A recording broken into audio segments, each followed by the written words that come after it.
Bonjour et bienvenue sur Chronique du Yoga Doux. Je suis Yvonne, professeure et ingénieure de yoga spécialisée dans le stress et la sédentarité. 2 fois par mois, je te partage des enseignements de physiologie du stress et du yoga et des outils d'anatomie pour développer ta résilience au stress, retrouver de la mobilité en toute sérénité et sécurité grâce à une pratique de yoga personnalisée sur et hors du tapis. Bonjour et bienvenue à toi dans ce premier épisode de Chronique du Yoga Doux sur un sujet incontournable quand on parle de stress. Est-ce que tu as déjà été tellement stressé que tu avais mal aux épaules ? Tu sais, le dessus des épaules, et ça fait mal quand tu hausses les épaules. Ce que je te propose, c'est de comprendre pour agir de façon plus ciblée et plus efficacement. Comprendre ce qui se passe dans le corps, pourquoi tu as mal là où tu as mal. Et avec ces connaissances, tu peux agir en prévention et éviter que les douleurs ne s'aggravent. C'est le sujet de la boîte à outils de yoga que j'ai créée, le Stress Relief Toolkit, avec des exercices de yoga pour soulager les symptômes du stress, des exercices que tu peux faire au bureau et chez toi. Tu trouveras le lien dans les notes de cet épisode. En disclaimer, avant d'entrer vraiment dans le vif du sujet, je suis professeure de yoga avec des connaissances en anatomie. Je ne suis pas médecin, donc je ne peux pas établir de diagnostic. Et cet épisode n'a pas vocation à remplacer une consultation médicale. Il est conçu pour t'amener à faire une introspection et te donner des pistes de questionnement. Alors pourquoi on a mal à la nuque et aux épaules quand on stresse ? Je vais balayer du revers de la main tout ce qui n'est pas directement dans le sujet parce qu'on peut avoir mal aux épaules si on porte une charge lourde la veille, si on s'est blessé au sport la semaine précédente. Peut-être aussi que tu as mal dormi et que tu as un côté de la nuque qui est plus raide que l'autre. Tout ça, ce sont des choses qui peuvent arriver. Sauf que quand on a des tensions ou des douleurs existantes, le stress ne fait qu'empirer la situation.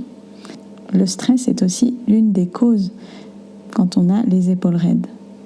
Quand on stresse, de manière générale, nos muscles se raidissent et ils se raidissent parce que le corps se prépare à prendre la fuite ou à se battre. Et donc on a besoin de nos muscles qui doivent être prêts à agir très rapidement et c'est ça qui entraîne les tensions. L'autre raison, qui est la raison de cet épisode, c'est une cause indirecte liée au stress et c'est peut-être que tu serres les dents quand tu stresses. On a plusieurs variantes à ce comportement. Ça peut être par exemple grincer les dents, ça peut être serrer la mâchoire et pas forcément les dents en tant que telles. Mais on a une certaine tension dans la mâchoire qui va provoquer ces douleurs.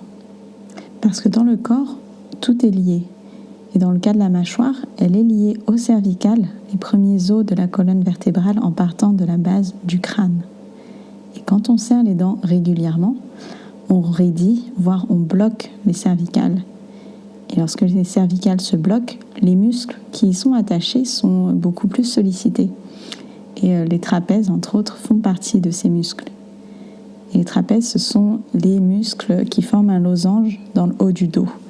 Donc on a la pointe en haut du losange qui se trouve à la base du crâne, les pointes sur les côtés qui se situent au niveau des épaules, à droite et à gauche, et la pointe en bas du losange qui arrive à peu près au milieu du dos. Et à force d'avoir des raideurs dans les trapèzes, ça devient des douleurs. Et plus particulièrement, on va les sentir sur les 2 côtés du losange qui correspondent du coup au-dessus des épaules. Et si les raideurs dans les cervicales continuent, ça peut raidir les vertèbres qui sont en dessous, donc la partie thoracique de la colonne vertébrale. Avec ça, les tensions musculaires peuvent passer dans la couche de muscles qui est en dessous des trapèzes, qu'on appelle les rhomboïdes. Les rhomboïdes relient la base des cervicales et les vertèbres en dessous à la scapula ou l'omoplate. Et c'est ce qui peut provoquer des douleurs entre les omoplates. Quand on est vraiment très stressé, c'est les rhomboïdes en fait qui nous font mal.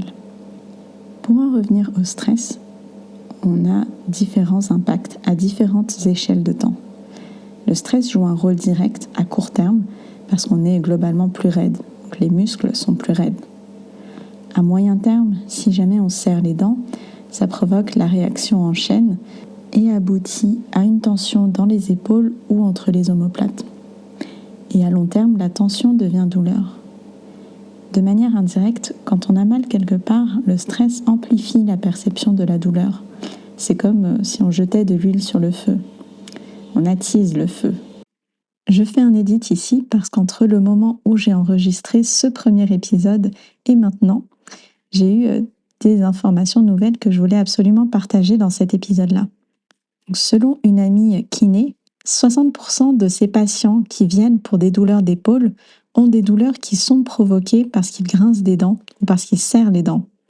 Et ce sont en fait généralement des douleurs qui se sont déplacées de la nuque jusqu'aux épaules. Donc 60%, je ne m'attendais pas à un chiffre aussi élevé, c'est vraiment énorme. Donc la majorité des gens qui viennent pour des douleurs d'épaule, c'est parce qu'ils grincent des dents, qu'ils serrent les dents, et en général, ces comportements-là, ils sont dus au stress ou à l'anxiété. Donc le stress a vraiment des effets long terme qui ne sont pas négligeables en termes de santé. Également des effets court terme qui sont plus gênants, mais qu'on peut encore mitiger. Et c'est pour ça que c'est important d'y faire face rapidement, notamment grâce au yoga.